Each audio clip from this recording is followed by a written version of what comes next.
Hello everyone, I'm Kalen North, and today we're going to be talking about basic strategies for the spirit, a spread of Rampant Green. Rampant Green is a very interesting spirit with a huge amount of power, especially in multiplayer. Because Green is so different from multiplayer to single player, we're actually going to be doing this game two-handed. We'll be playing Green with Lightning. Lightning will be doing just its basic reclaim loop strategy that you can see in my basic strategy video for Lightning. Green will be trying to augment this strategy while also showing off what it can do on its own board. Now, Green has a few strong powers here. It's always placing presence every single turn. It has extremely valuable sacred sites, and it has the drawback of a slightly slow card place track. As such, we're going to try and maximize these strengths while minimizing the weaknesses and get through the card place track as fast as we can in order to really bring Green's full potential out. Green is also notable as one of the only spirits that allows proliferation, or placing additional presence for other spirits. This is going to be huge in supporting Lightning in this game, and huge for supporting almost any spirit, as we'll be able to talk about a little bit later.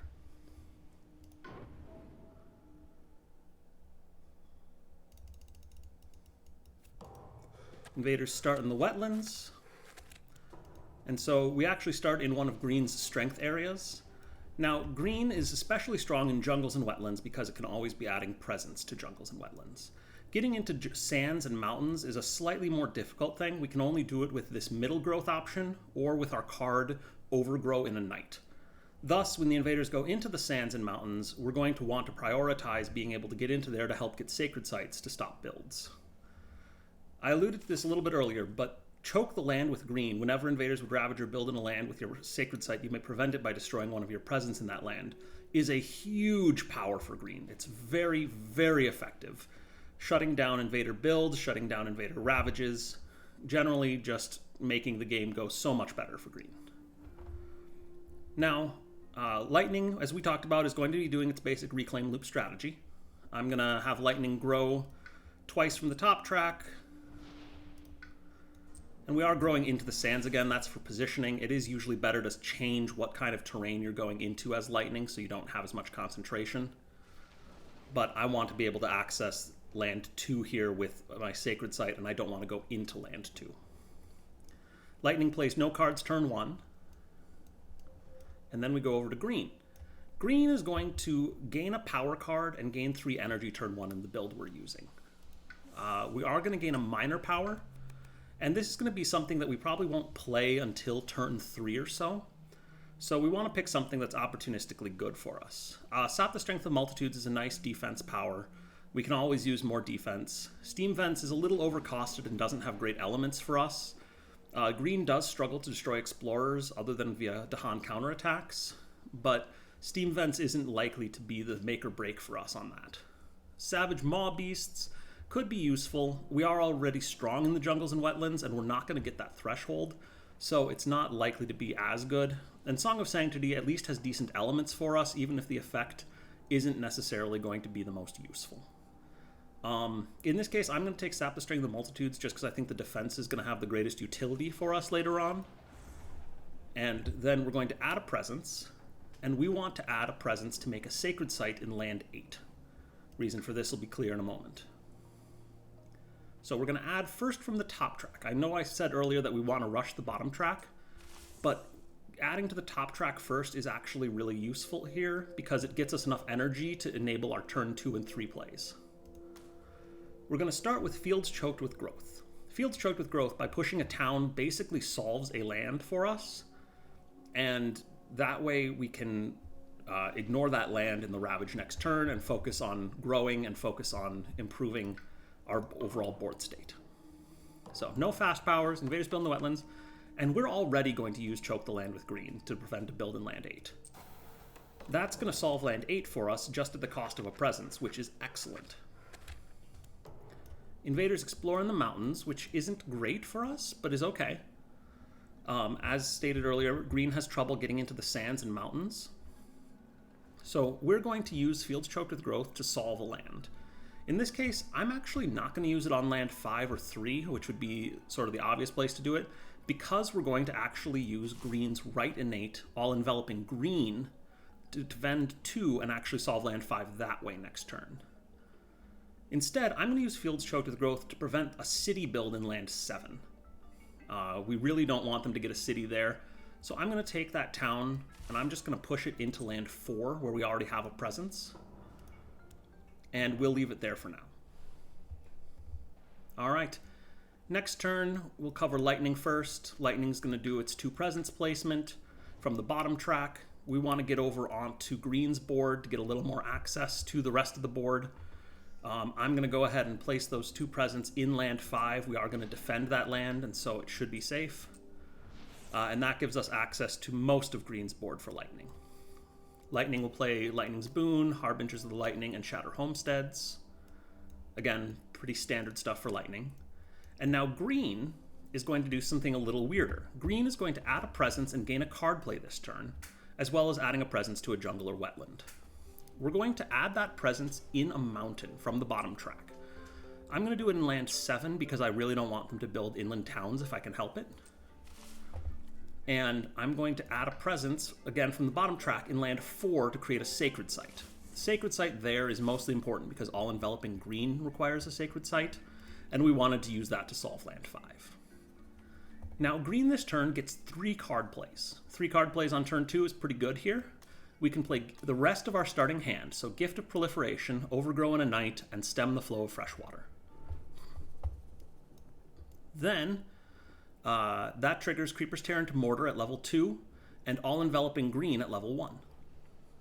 Creeper's Tear into Mortar is going to be useful for taking out a town, possibly this town in land 4, or possibly a town in, say, land 7 if we wanted to do that. With the combination of Stem the Flow of Freshwater and level 2 Creeper's Tear into Mortar, we could even take out a city, such as the city in land 2 this turn if we wanted to. That would require us using Overgrow and a Knight to grow in there so we can target Creeper's Tear into Mortar, and then using Stem the Flow of Freshwater to deal 1 damage and Creepers to do 2 more damage. We're not going to do that though this turn because we are going to just prevent the build in land 7 and then use Creeper's Tear into Mortar in land 4.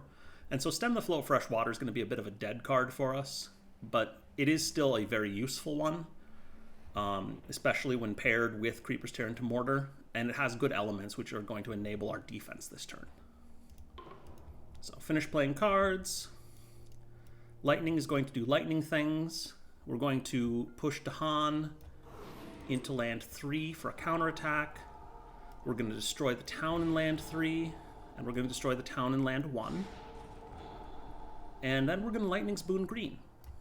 Now, Green won't always get this, but it is nice in this situation to be able to do Lightning's Boon this way, because it means that we'll be able to destroy this town in land 4 in the fast phase. So I'm going to use Creeper's Tear into Mortar to do that.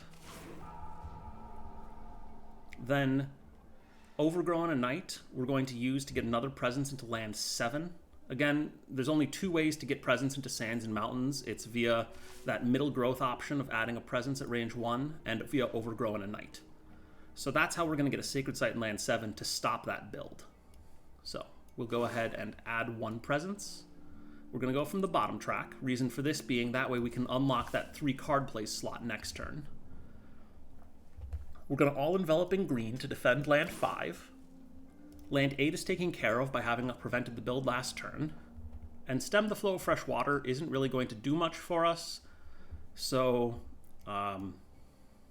we could burn it on land 2. We could save it to deal 1 damage on land 3 that's going to get healed.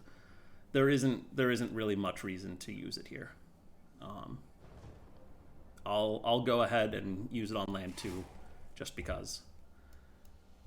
If we had the event deck in play, that would be a slightly different calculation, but without it, it's pretty useless here.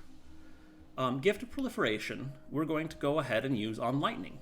Now, Lightning, with the Reclaim Loop strategy, struggles to get extra presence off of its plays track to really scale up towards the end of the game.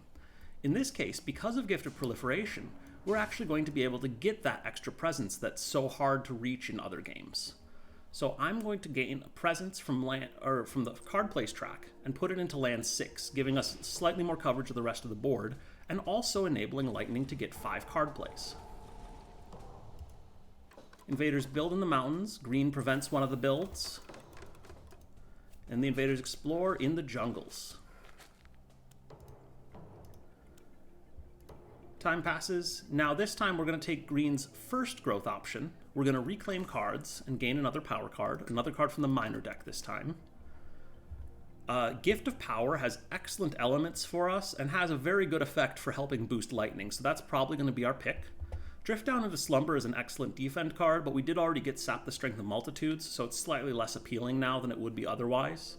Delusions of Danger doesn't have great elements for us, but it is a nice effect. We are going to pass on it again, though, because Gift of Power is probably superior here. And then Call to Tend is generally a little too weak.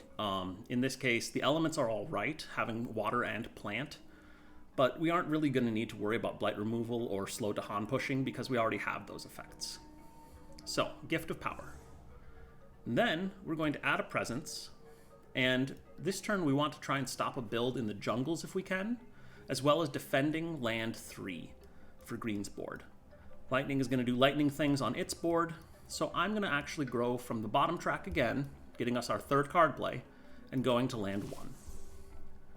This time we are going to play the same cards as last turn, Gift of Proliferation, Overgrow, and a Knight, and then we have a choice. We can play Fields Choked with Growth, Stem the Flow of Fresh Water, or, somewhat unusually, we could play Gift of Power, because it has the water and plant elements we need for defense, and also has that good effect for lightning.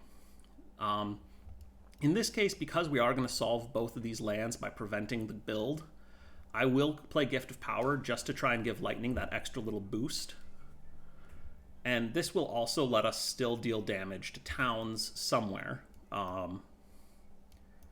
In fact, we probably won't stop the build in land 1. Instead, we will let them build in land 1 and then destroy the town they build with Creepers Tear into Mortar. Lightning is going to reclaim, again, doing lightning things. Gain a minor power. We've talked through Lightning's pick strategy a little bit before. We want fire elements. We want things that cost 0. We don't have any fire elements here. Wind elements are our second pick. Rain of Blood is probably our best shot. Veil the Knight's Hunt could be really good. Fast Dahan pushing often is, as is the ability to deal damage with it. Nature's Resilience is a nice effect, but it does cost 1 and it doesn't have great elements for us. Uncanny Melting is just sort of not what Lightning wants to be doing. So I'm going to take Rain of Blood because it costs 0. Just save that energy and get a little extra fear. Now, Lightning has 5 card plays, but we only have 4 cards we can afford. So we're going to play 4 of them and get Rain of Blood in there and finish playing cards. Green is going to use All Enveloping Green to solve land 3. It's going to use Overgrow and a Knight to grow into another land.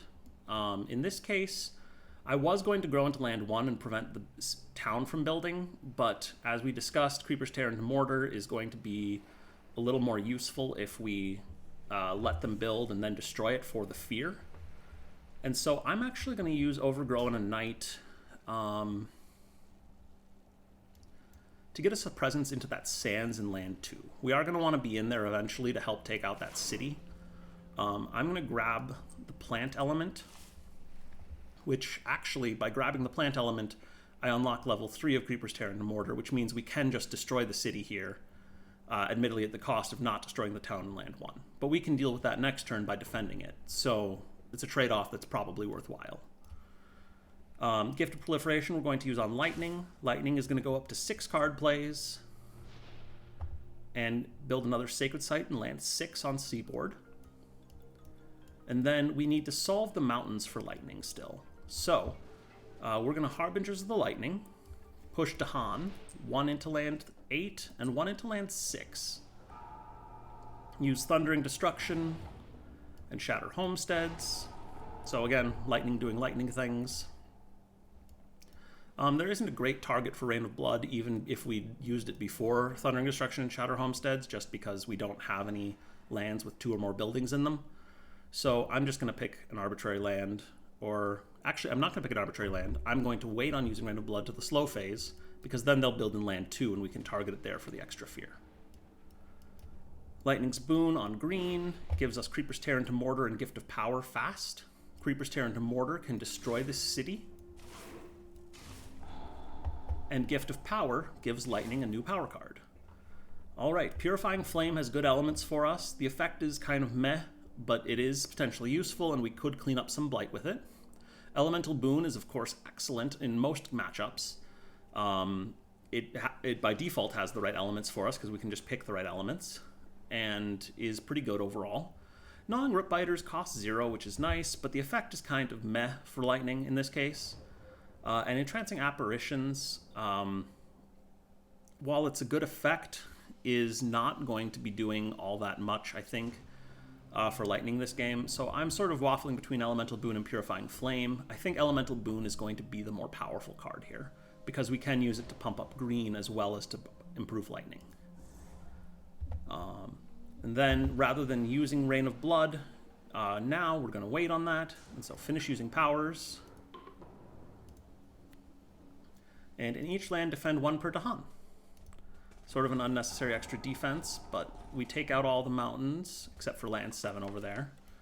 And then here we're going to use our Sacred Site with Choke the Land with Green to prevent them building in land 4. Invaders explore in the mountains again. And while there is an Explorer on land 7, we did technically deny them getting a second Explorer there, which is nice. But a little absurd in some ways. So we'll Rain of Blood in land 2. Get that 3 fear, earn us another fear card. And now green gets to go ahead and draft another card. We are going to be able to defend in land 1 if we play Stem the Flow of Fresh Water and Fields Choked with Growth, because we have that plant uncovered on our tracks. But I'm going to actually get green up to 4 card plays now and draft something new to see what we can get. So gain a power card. I am going to gain a minor. You could argue for a major here. There's usually enough cheap majors that you could do something, especially with 3 0-cost cards. Which actually we don't even need to get all enveloping green this turn because we have Sap the Strength of Multitudes to defend land 1. But going for a minor now I think is a little more conservative play. That's a little bit safer, and still is pretty good. Call to Bloodshed's very nice. Getting damage per Dahan can help clear out lingering explorers, as well as getting Dahan gathered into one place. Rouse the Trees and Stones is very nice. We aren't allowing a lot of blight through, and so this is going to be able to deal some damage. Plus it has Plant Element, which we always like.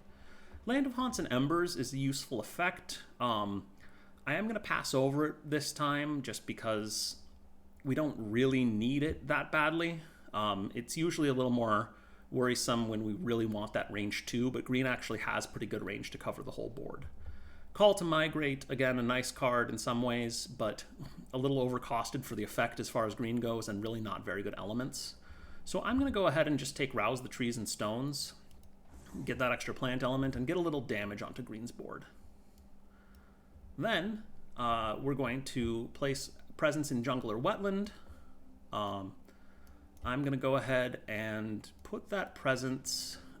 We could spread out to Lightning's board at this point, but Lightning is actually doing all right there.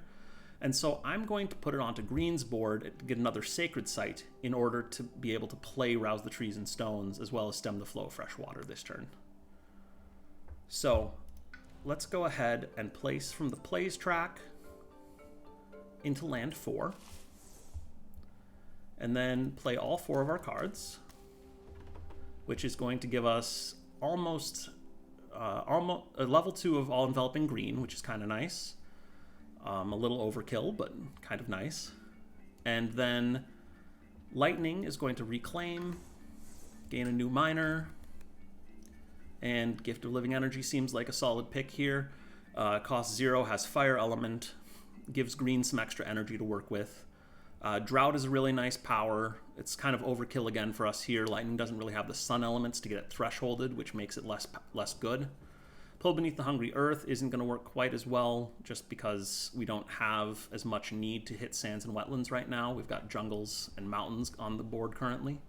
And Voracious Growth, again, damage is nice, blight removal can be nice, but I think that the 1 cost here is going to make that a little bit prohibitive for us. So let's grab Gift of Living Energy, which Lightning can play on itself as well in order to fuel its extra turns. So we get 6 card plays as Lightning this turn. And so I'm actually going to play 6 cards, which is almost enough to get us to our level 3 innate. Not quite enough, which is unfortunate, but with Elemental Boon, we can fix that. So Finish playing cards. Lightning is going to use Elemental Boon on green. And we're actually going to just pick elements that Lightning wants. We're going to get extra fire, and then we could get air and water to get to the level 3 innate, but we only need the level 2, or level 4 innate rather, but we only need the level 3 innate in order to take out land 2. So I'm not going to do anything except the fire, and instead get green something it can use. So let's go ahead and do fire, moon, and plant. That's going to mean green can actually clean up a blight this turn with all enveloping green. That's not too big of a deal, but it does mean that we can improve our score a little bit. So all enveloping green cleans a blight in land 5. Sap the Strength of Multitudes defends land 1. Gift of Living Energy I would use on green here, except that lightning is broke. And so I actually want to give it to lightning in order to enable a more powerful turn next turn. Rain of Blood we want to make fast so that we can get that extra fear from land 2 before we blow up land 2. Which we're going to do after we Harbingers of the Lightning a Dahan in there to take out the Explorer on the counterattack. So Harbingers of the Lightning, and then Thundering Destruction to destroy the city and the town. And then Shatter Homesteads to solve this land, and Lightning's Boon on green to go fast. Which actually, we've just hit Terror level 2 from that, and so we only have 2 towns left on the board, one of which is about to die in the Ravage. So, we're pretty close to being able to just straight up win after this. But because green is going fast this turn, I can actually... I want to save Stem the Flow of Fresh Water and Creeper's Tear into Mortar to take out the town they build in land 7. I'm going to use Rouse the Trees and Stones to solve land 3. And we're going to let the Dahan counterattack in land 1. So I'm going to actually just use Fields Choked with Growth fast to get an extra Dahan into land 1, as well as 1 into land 7. And then I want to save my all my other 3 powers for the slow phase. So we'll finish using powers. Get a fear card. Scapegoats. Not really necessary, but alright. Each player may gather and explore into a land with town or city, so that'll let us gather and prevent a build over here on Lightning's board. I'm going to gather from land 5 just because they've got the blight there, and then actually I can do it from both lands because there's nowhere on Green's board we want to do it, and that'll stop both builds on Lightning's board. We allow the Ravage this time. There's no real benefit in preventing that Ravage. Invaders build in the mountains, explore in the jungles. And now we stem the flow of fresh water into this mountain. And then Creeper's Tear into Mortar to take out the town. Rouse the Trees and Stones into this mountain to take out the take out the town with 2 damage, and push this Explorer. It doesn't matter too much where, I'll push it into land 2. Next turn, we're going to reclaim, gain a new power. It doesn't matter too much what we grab. I'm going to gain a miner again, just because I'm feeling a little tight on energy. Shadows of the Burning Forest has good elements with that moon and plant for us, as well as dealing fear, which is nice to help us get to a higher terror level. Call to Isolation is good for fast Dahan movement, as well as fast control. Quicken the Earth's Struggles is a great defensive card. It has that moon element, which is nice. And Defend 10 is always useful, but we're probably going to pass it up here. Gift of Constancy is really good to have in partnership with Lightning because it gives extra energy and a reclaim. But we probably don't actually need it that badly. So I'm just going to take Shadows of the Burning Forest here. And then green, I'm going to have Grow from its top track, and we're going to grow into land 1 so that we can prevent both builds if we need to, which we won't. We're actually just going to finish the game off in the fast phase with Lightning's abilities. But as it is, let's go ahead and grab something for Lightning. Visions of Fiery Doom is nice. It has fire. It's not the most powerful effect for 1 energy, but 2 fear and pushing something is usually pretty good. Encompassing Ward to defend, not too useful right now.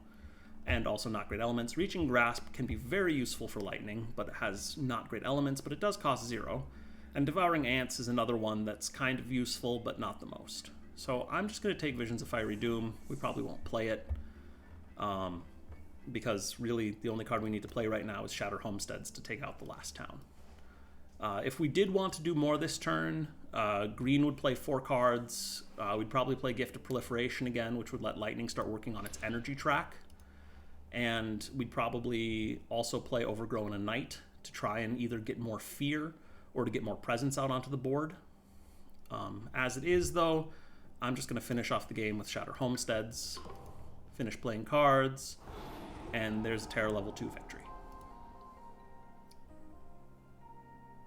So that's a spread of Rampant Green paired with Lightning. I do like that pairing in particular, just because I think Lightning's Reclaim Loop gets so much more powerful when it's given a few extra presents by Green. But hopefully that also gave you a good showcase of what Green can do on its own. It managed to handle most of its board. There were still a fair number of Explorers left, but those usually weren't too much of a problem. We did have a jungle with 2 Explorers that might have become a little difficult later on, but worst case, we could have had Lightning come in and do something with Raging Storm for that. Or used one of our defense powers as green in order to take care of that problem. Anyway, thanks for watching. If there's anything that you think should be done differently, anything you think would be good to know in addition, please add it in the comments below, and we'll see you next time. Take care.